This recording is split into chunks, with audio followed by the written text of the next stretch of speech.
Hi friends, ഞാനിന്ന് നല്ല തിക്ക് ഗ്രേവിയോട് കൂടിയിട്ടുള്ള നല്ല അടിപൊളി ടേസ്റ്റിലുള്ള ഒരു ബീഫ് കറിയാണ് ഉണ്ടാക്കുന്നത്. അപ്പോൾ അതെങ്ങനെയാണെന്ന് നോക്കാം. ബീഫ് കറി ഉണ്ടാക്കാനായിട്ട് നമുക്ക് ആദ്യം ബീഫ് ഒന്ന് വേവിച്ചെടുക്കണം. അതിനായിട്ട് ഞാനിപ്പോൾ ഇത് കുക്കറിലോട്ട് ഇട്ട് കൊടുത്തിട്ടുണ്ട്. 1 കിലോ ബീഫാണ് എടുത്തിട്ടുള്ളത്. അതിലേക്ക് ഒരു സവോള കട്ട് ചെയ്ത് വെച്ചിട്ട് കൊടുക്കാം. കുറച്ച് തേങ്ങ കൊത്താക്കിയത് ഇട്ട് കൊടുക്കുകയാണ്.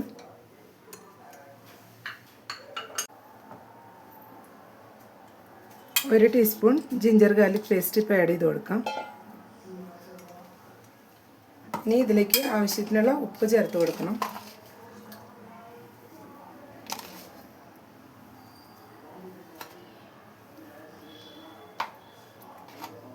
ഇനി ഒരു 1.5 ടീസ്പൂൺ പെപ്പർ പൗഡർ,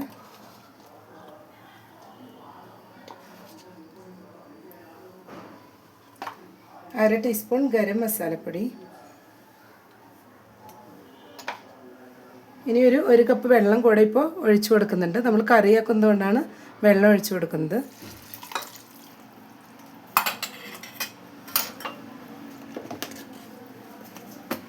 നമുക്കൊരു 1/4 ടീസ്പൂൺ മഞ്ഞൾപ്പൊടി കൂടെ ഇപ്പോൾ ചേർത്ത് കൊടുക്കാം.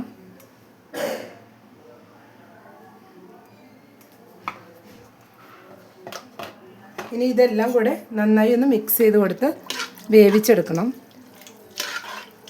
ഇപ്പോൾ എല്ലാം കൂടെ നന്നായി മിക്സ് ചെയ്തെടുത്തിട്ടുണ്ട്. ഇനി നമുക്ക് കുക്കറിൽ ഒരു 3 വിസിൽ വരുന്നവരെ ഫുൾ ഫ്ലെയിമിൽ വെച്ചിട്ടും പിന്നെ സിമ്മിൽ വെച്ചിട്ടൊരു 3 വിസിലും കൂടെ വരുത്തിയിട്ട് നന്നായി ഒന്ന് വേവിച്ചെടുക്കാം. ഇനി നമുക്ക് ഇതിലുള്ള മസാല റെഡിയാക്കി എടുക്കണം. അതിനായിട്ട് ഞാനിപ്പോൾ ഒരു പാൻ വെച്ചിട്ട് അതിലൊരു 3 ടേബിൾ സ്പൂൺ വെളിച്ചെണ്ണ ഒഴിച്ചു കൊടുത്തിട്ടുണ്ട്. ഇതിലോട്ട് നമുക്ക് ഒരു 3 സവാള ചോപ്പ് ചെയ്ത് വെച്ചതും കുറച്ചൊരു 20-25ഓളം ചുവന്നുള്ളി എടുത്തിട്ടുണ്ട്. പിന്നെ 2 പച്ചമുളക് നടുകീറി വെച്ചതും കൂടെ ഇട്ട് കൊടുക്കാം. ഇതൊന്ന് നന്നായി വഴറ്റിയെടുക്കണം.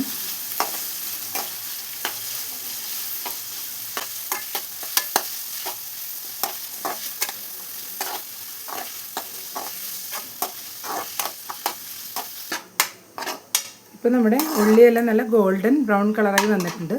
ഈ സമയം നമുക്ക് ഇതിലോട്ട് ഒരു ചെറിയ തക്കാളി കട്ട് ചെയ്ത് വെച്ചതാണ്, അതും കൂടെ ഇട്ട് കൊടുക്കാം.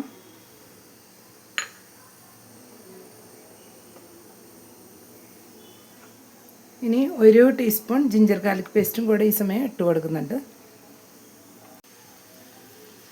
ഇനി ഇതെല്ലാം കൂടെ റോസ്മെല്ലെല്ലാം മാറി ഒന്ന് വെന്ത് വരുന്നവരെ ഒന്ന് വഴറ്റിയെടുക്കണം. നമുക്ക് ഈ സമയം ഒരല്പം ഉപ്പ് കൂടെ ചേർത്ത് കൊടുക്കാം.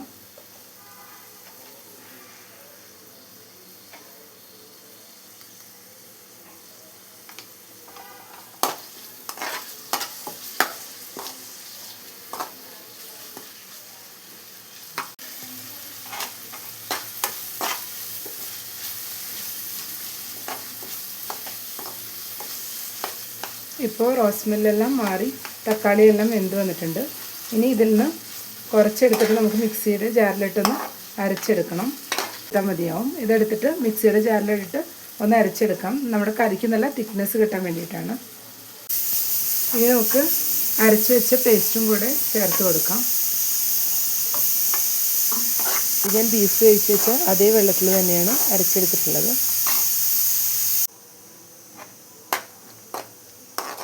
അപ്പോൾ നമ്മുടെ മസാലയെല്ലാം നന്നായി മിക്സാക്കി എടുത്തിട്ടുണ്ട്. ഇനി നമുക്ക് ഇതിലോട്ട് പൊടികളെല്ലാം ചേർത്ത് കൊടുക്കണം.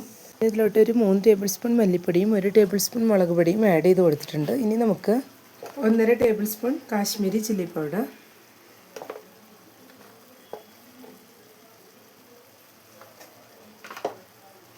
അര ടീസ്പൂൺ മഞ്ഞൾപ്പൊടി,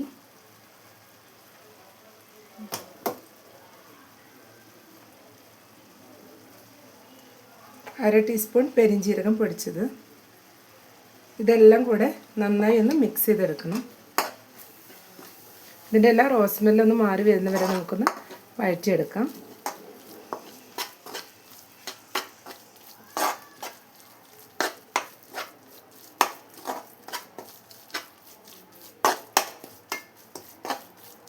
ഇതിലേക്ക് നമുക്ക് അല്പം വേപ്പില കൂടെ ചേർത്ത് കൊടുക്കാം.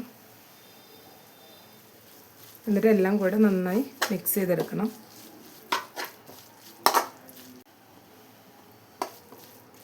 ഇപ്പോൾ മസാലയുടെ റോസ്മെല്ലെല്ലാം ഒന്ന് മാറി വന്നിട്ടുണ്ട്.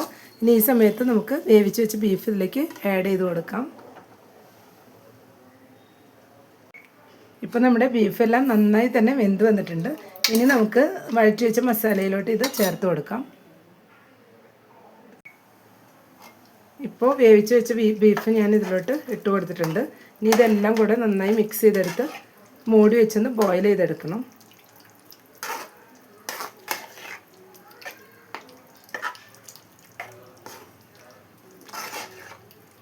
നമുക്കിതൊന്ന് മൂടി വെച്ച് കൊടുക്കാം. ഇപ്പം മൂടി വെച്ചിട്ടൊരു 5 മിനിറ്റ്സ് ആയിട്ടുണ്ട്. ഇനി തുറന്ന് നോക്കാം. ഇപ്പോൾ എല്ലാം കൂടെ നല്ല സെറ്റായി വന്നിട്ടുണ്ട്. ഈ സമയം നമുക്ക് ഇതിലോട്ട് അല്പം വേപ്പില ഇട്ട് കൊടുക്കണം. ഇനി ഒരു 1/2 ടീസ്പൂൺ ഗരം മസാലപ്പൊടി കൂടെ ചേർത്ത് കൊടുക്കാം.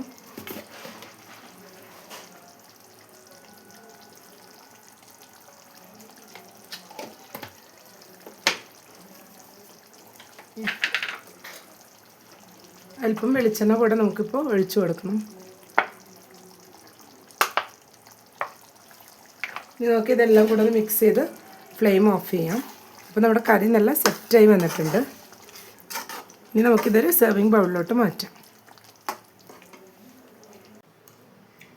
ബീഫ് കറി ഞാനിപ്പോൾ ഒരു സെർവിങ് ബൗളിലോട്ട് മാറ്റിയിട്ടുണ്ട്. നല്ല ടേസ്റ്റി ആയിട്ടുള്ള ബീഫ് കറിയാണ്. നമുക്ക് പത്തിരിയുടെ കൂടെയും നൂലപ്പത്തിൻ്റെ കൂടെയും റൈസിൻ്റെ കൂടെയെല്ലാം നല്ല ടേസ്റ്റാണ് കഴിക്കാനായിട്ട്. അപ്പോൾ എല്ലാവരും ഒന്ന് ട്രൈ ചെയ്ത് നോക്കുക.